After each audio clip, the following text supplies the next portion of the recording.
ingin mengingatkan, uang tadi kan banyak sekali di luar. Ada sudah data di kantongan saya, data di Kementerian Keuangan ada. Di situ dihitung ada 11.000 triliun yang disimpan di luar. Di kantong saya beda lagi, lebih banyak. Karena memang sumbernya berbeda. Sumbernya sumber internasional semuanya, tapi berbeda. Tidak apa-apa. Yang paling penting bagaimana uang-uang itu bisa dibawa kembali ke negara kita, karena saat ini kita memerlukan partisipasi Bapak, Ibu, dan saudara-saudara semuanya untuk negara, untuk bangsa. Halo, apa kabar Anda semua? Kembali berjumpa dengan saya Heris Arif dari Forum News Network bersama Bung Rocky Gerung dari Rocky Gerung Official. Bung Rocky, Anda sudah cair belum tuh dananya? Ceknya sudah dikirim ke Anda? Saya nggak nunggu yang 2T itu kecil, saya nunggu yang 11T.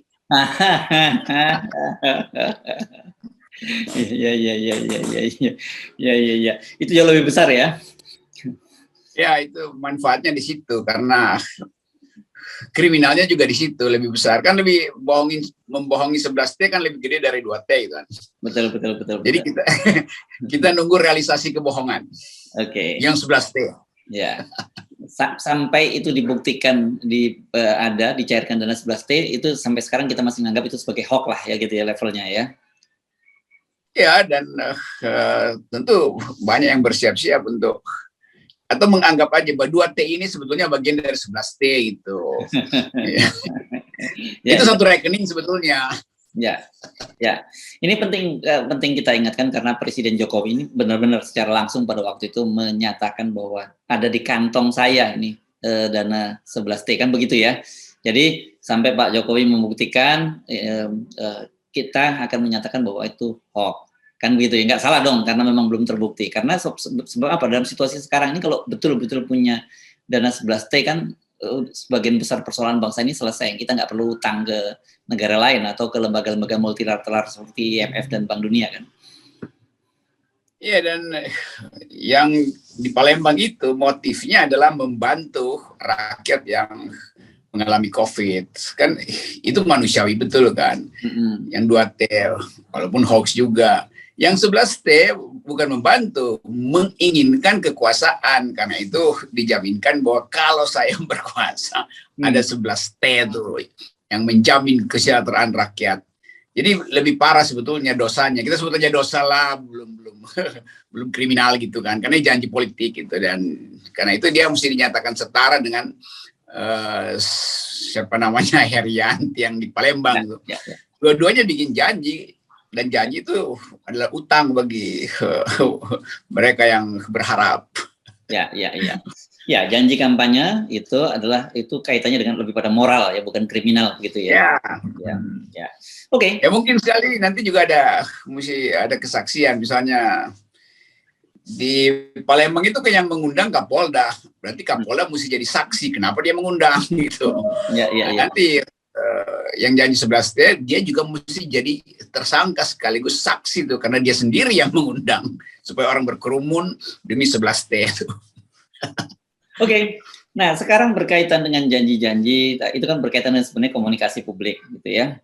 Dan selama beberapa pekan terakhir ini kan kita mengamati Putri Mahkota PDIP, Putri Mahkota Ibu Megawati itu kan kelihatannya sangat gencar nih menyerang pemerintah ya, mulai dari soal mengingatkan agar hati-hati dalam pelonggaran PPKM, kemudian yang kemarin cukup menohok adalah menilai komunikasi politik pejabat-pejabat kita sangat buruk, dan yang terakhir soal minta agar tunjangan tenaga nakes segera dibayarkan. Nah, rupanya ini sekarang mulai berbalas pantun ini antara Puan dengan Pak Luhut itu, Rocky. Ini saya baca supaya nggak salah nih ya. Ini begini nih. Ini. Jadi Pak Luhut itu minta begini. Saya minta bangsa ini pun pemimpin kita dalam bidang politik. Nah, ini pasti kita garis bawahi ya. Semua tolong tidak berkomentar kalau komentarnya belum jelas. Tadinya ketika baca judulnya saja, saya menduga ini pengkritik seorang seperti Anda, karena judulnya begini, Luhut tolong tidak berkomentar kalau komentarnya belum jelas. Ini pertama yang menarik adalah satu, Pak Luhut kembali ke tracknya, karena sebelumnya kan Pak Luhut sempat mengerem gitu ya, lama ya, kita nggak dengar istilah-istilah semacam ini, kemudian muncul lagi. Yang kedua tadi jelas menyebut tokoh-tokoh politik. Kalau Anda kan nggak masuk tuh tokoh politik, Anda nggak menyebut pejabat pemerintah tuh Anda. Saya kira Pak Luhut pulih lagi buat memperlihatkan wataknya tuh, yaitu nggak tahan kalau nggak menghajar orang tuh. Ini watak yang biasa aja sebagai orang Sumatera, watak yang keras ke publik tuh. Jadi kita tetap menganggap bahwa itu memang buruk. Ya, saya menyebutkan buruk, bahkan tapi kan saya bukan seperti yang diklasifikasikan oleh Pak Luhut kan, bukan pejabat politik publik itu. Kita pejabat politik privat gitu, FNN. Jadi amanlah kita dari bentakan Pak Luhut. Nah, mereka yang dibentak itu justru adalah orang dalam sendiri. Jadi membentak di dalam rumah tangga sendiri. Nah, ini bisa kena KDRT nih. karena saling berkelahi di dalam rumah kan. Kemarin juga saudara wali kota Solo merasa tersinggung karena dibentak dengan cara yang sama. Karena itu kita anggap aja bahwa kekacauan di istana ya biarkanlah mereka selesaikan. Nah, ini pentingnya buzzer ini memperhatikan kekacauan di istana, bukan pejabat yang non publik. Kita kan bukan non publik, nggak mungkin bikin kekacauan dalam istana. Jadi ya kita saksikan lagi nih pertarungan yang justru memperburuk komunikasi politik. Tapi di atas segala-galanya Ibu Puan benar bahwa aparat atau pemerintah atau Pak Jokowi sebetulnya memang tidak bermutu di dalam menjalankan kebijakan penanganan COVID ini. Ibu Puan pasti juga Ibu Mega benar. Kalau Ibu Puan udah benar, apalagi Ibu Mega pasti lebih benar lagi kan. Ya. Nah, kemarin tadi Anda menyinggung soal Gibran. Ini memang menarik sekali karena Gibran mempersoalkan data yang disebut oleh Pak Luhut. Karena menurut Gibran itu bahwa Solo itu mendapat limpahan dari wilayah-wilayah sebelahnya. Kali ini saya mohon maaf, saya mesti sepakat dengan Pak Luhut ini bahwa angkanya tertinggi karena kalau misalnya terjadi di Jakarta itu juga sebagai kota besar, tentu saja dia menjadi tujuan rujukan dari rumah sakit di seputarnya.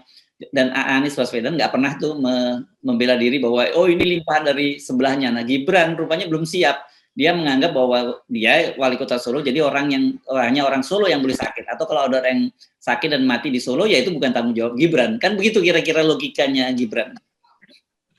Ini namanya cara berpikir di dalam gua. Jadi dipikir kalau di dalam gua itu aman-aman.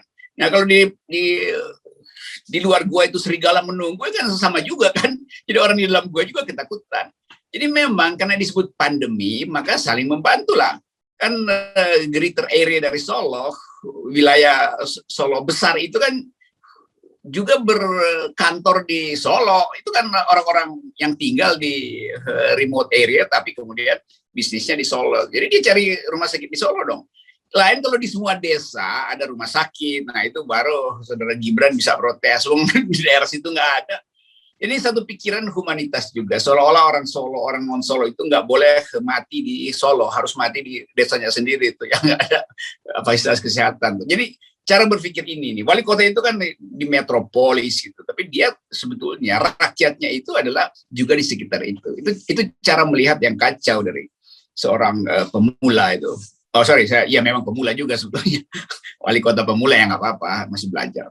Jadi bisa kita maklumi ya, karena dia wali kota pemula, dia nggak ngerti bahwa selama ini Solo itu ada Solo Raya ya, ada Karanganyar, Sukoharjo, dan itu kan itu semua wilayah Solo Raya. Jadi sebenarnya itu jadi tanggung jawab dia. Gitu. Iyalah, kalau memangnya COVID kan nggak punya wali kota, COVID itu dia bisa beredar kemana-mana aja. Jadi kemampuan kita untuk sebetulnya bersikap sebagai pemimpin juga diuji dalam kasus semacam ini. Ngomel-ngomel soal orang lain nggak boleh masuk Solo itu juga bukan ciri pemimpin yang paham tentang kerakyatan itu soalnya. Ini lebih bagus sebetulnya saudara Ridwan Kamil, saya kasih pujian juga pada Ridwan Kamil, karena kendati Bandung itu tinggi, dia tetap anggap iya karena kami menerima, jadi nggak apa-apa disebut data Bandung, karena nggak mungkin orang luar Bandung itu kami tolak. Jadi itu soalnya. Kalau itu dia sama dengan Anies. Nah, sekali-sekali saya kasih pujian. Kalau benar masih kita kasih pujian kan, cara melihat kemanusiaan. Ya, oke. Nah, kali ini kalau kita sempitkan kita kembalikan lagi ke jalur pembicaraan ini, ada segitiga antara Puan, Gibran, dan Pak Luhut lah, kira-kira begitu.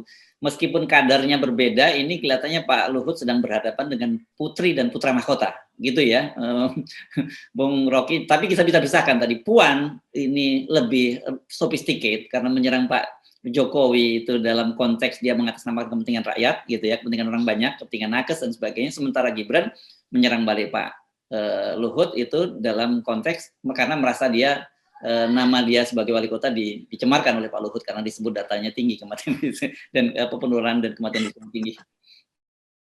Ini dua putra putri mahkota dalam status, kalau dongeng ini memang bersaudara secara politis, tapi ini kayak kisah bawang putih bawang merah nih, lain wataknya gitu kan.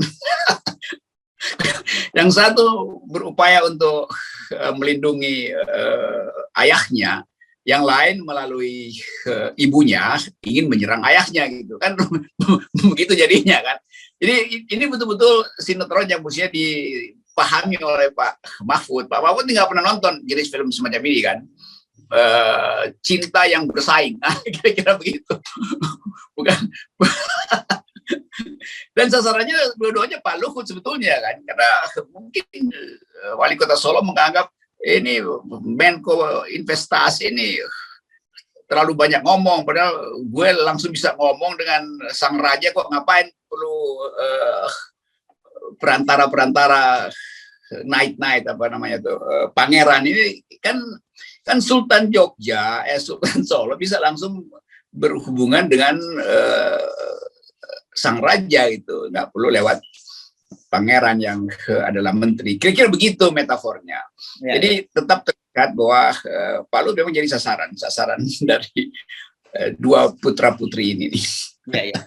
Tepatnya mungkin Pak Luhut bukan pangeran, Bung Rocky. Kalau pangeran kan anak keturunan raja, dia senopati. Oh iya. Nah, ya, senopati. Ya. Ya, atau di bawah senopati ada adipati gitu. Enggak lah, dia ini kelasnya kan seperti bahkan bisa seperti kelasnya kalau kerajaan bisa kayak Mahapatih, karena kan Pak betul dia. Mahapatih saya kira mungkin lebih tepat ya. Nah, ini menarik kalau kita mengamati. Ini kan biasanya konflik itu, dan biasanya juga pergantian kekuasaan kalau kita mengacu pada kerajaan-kerajaan itu lebih pada inner circle, orang dalam kerajaan seperti yang melakukan itu kan, yang terjadi sejarahnya, kita ngomong sejarah seperti itu. Apakah soal itu juga masih berlaku dalam sejarah-sejarah modern? Ya, itu sejarah modern tentu tidak lagi mempergunakan cara suksesi yang non-demokratikan. Tapi kita tahu bahwa culture politik Jawa itu masuk ke istana sekarang.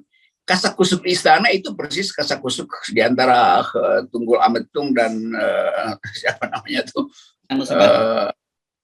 Siapa namanya?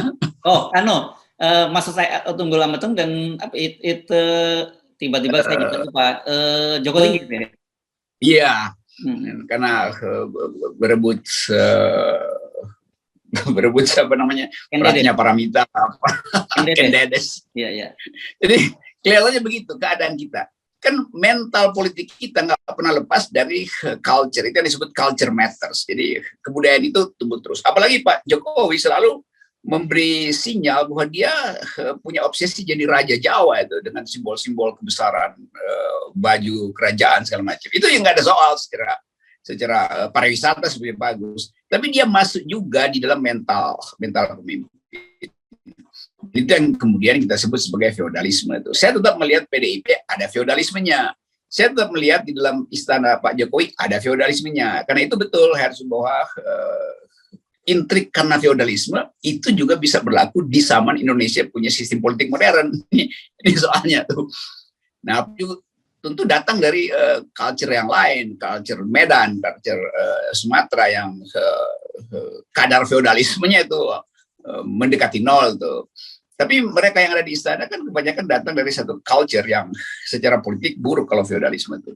Bukan Jawanya yang buruk ya, culture feodalismenya di dalam kekuasaan itu. Saya tetap menganggap ada budaya tinggi di dalam peradaban Jawa karena kita studi tentang itu. Tapi politik yang berbasis pada politik istana yang biasa disebut Mataram Syndrome, itu yang nggak boleh karena kita udah masuk dalam politik modern. Oke. Oh, ini udah kasih kuliah lagi. Ya, karena tadi Puan juga menyinggung soal komunikasi politik dan kemudian berbalas pantun dengan Pak Luhut soal itu juga, saya kira nggak ada salahnya sih kita juga melihat komunikasi mereka ini sebagai sinyal-sinyal politik gitu ya, bahwa sedang terjadi tadi tarik-menarik kekuasaan, dan biasanya dalam situasi yang semacam ini, situasi yang sekarang apa ya, kalau di pewayangan ini goro-goro gitu ya, istilahnya menjelang terjadi keributan besar gitu, biasa kita melihat saling pesan politik lewat komunikasi publik tadi ya. Ya, kalau sekarang yang terlihat adalah goro-goro ini berlangsung karena situasi frustrasi di dalam istana soal kebijakan sebetulnya. Jadi ya buat saya sih senang-senang aja ada goro-goro, ada persiapan untuk kekacauan gitu kan.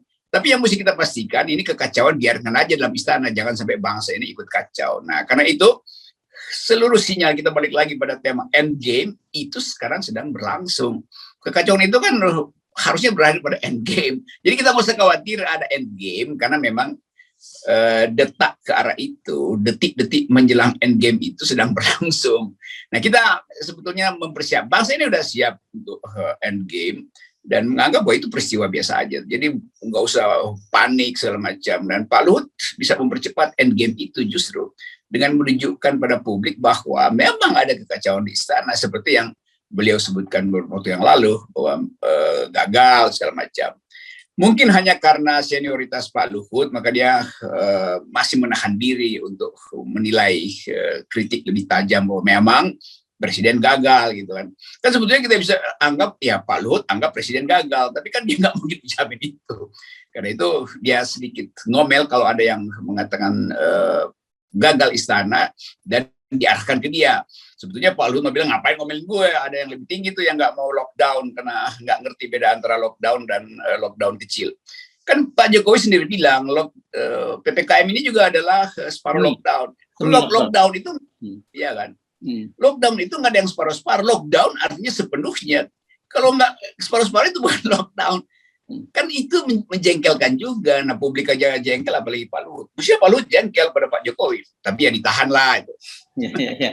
Oke, saya sepakat. Saya kira kekacauan itu kalau toh terjadi dilokalisir saja gitu ya. Jangan di masyarakat. Kalau masyarakat ini nggak bisa memanage-nya. Kalau di istana itu kan bagaimanapun meskipun terjadi kekacauan, mereka minimal bisa melokalisirnya kan begitu. Dan tanda-tanda itu seperti Anda katakan kita memang melihatnya.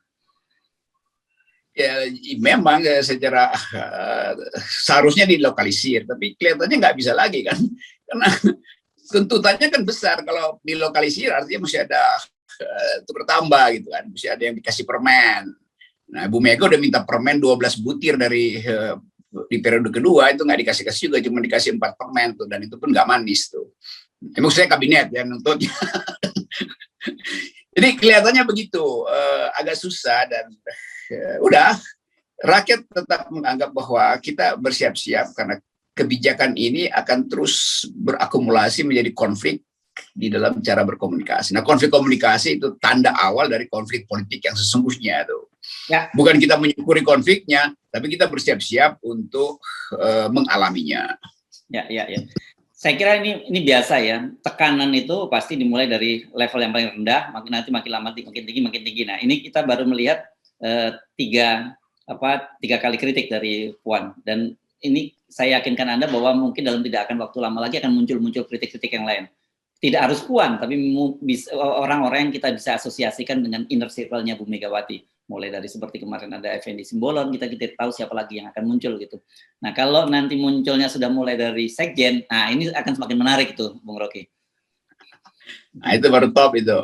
Kalau Puan dan sekjen partai kasih kritik dalam bentuk konferensi pers, di belakangnya ada preteksnya adalah keterangan dari Effendi Simbolon. Nah, itu baru bisa memenangkan medali emas itu kan. Jadi kita anggap aja bahwa PDIP sedang mempersiapkan ganda campuran itu. Nah, itu baru. Kalau Puan dan Gibran itu ganda campuran, tapi beda lapangan itu kan. Jadi, ya. Oke, jadi dalam situasi sekarang di tengah kita kesedihan bangsa, kemuruan bangsa atau pandemi, tapi ternyata anak-anak bangsa kita masih bisa berbicara di Olimpiade Tokyo. Itu tentu saja menyebar kebahagiaan pada kita. Jangan kemudian dibawa-bawa kayak buzzer nih, Bung Rocky, bawa-bawa mempertanyakan agamanya Anthony Ginting segala macam. Ini kan kacau banget kalau sampai begitu. Enggak, dalam olahraga dan dalam kehidupan berbangsa sebenarnya kita nggak kenal tuh masalah-masalah yang berkaitan dengan agama, suku, agama, ras, dan antar golongan. Itu kan ya big no sebenarnya, jangan disentuh-sentuh gitu. Ini buzzer ini lagi baper karena habis diprank oleh Aki di Tio itu oleh Rian. Ya. Jadi udahlah kita bergembira dulu karena ada putri Indonesia yang memenangkan medali emas. Saya bilang putri ya, putri Indonesia. Saya nggak bilang putri Manado ya, walaupun dia orang Manado, tapi saya nggak klaim gitu. Ini mulai bawa-bawa daerah nih rumahnya. Ya. Oke. Nggak, dia sendiri bikin klarifikasi kok bahwa dia sendiri dari Manado, kemudian pelatihnya adalah Tulen itu etnis Cina, kemudian pasangannya itu adalah campuran Papua. Jadi dia merasa bangga mewakili Indonesia. Yes, itu memang semangat kita bersama. Ya itu, dan pelatnasnya itu kan udah dari berapa tahun lalu itu dari sama dia masih berupaya itu dan berhasil gitu, dan kira-kira kemampuan kita untuk membayangkan prestasi-prestasi berikutnya sangat tergantung pada kemampuan kita untuk menyelesaikan politik endgame ini supaya kita dapat big game nanti itu. Oke, baik, makasih, Bung Rocky. Oke, menang.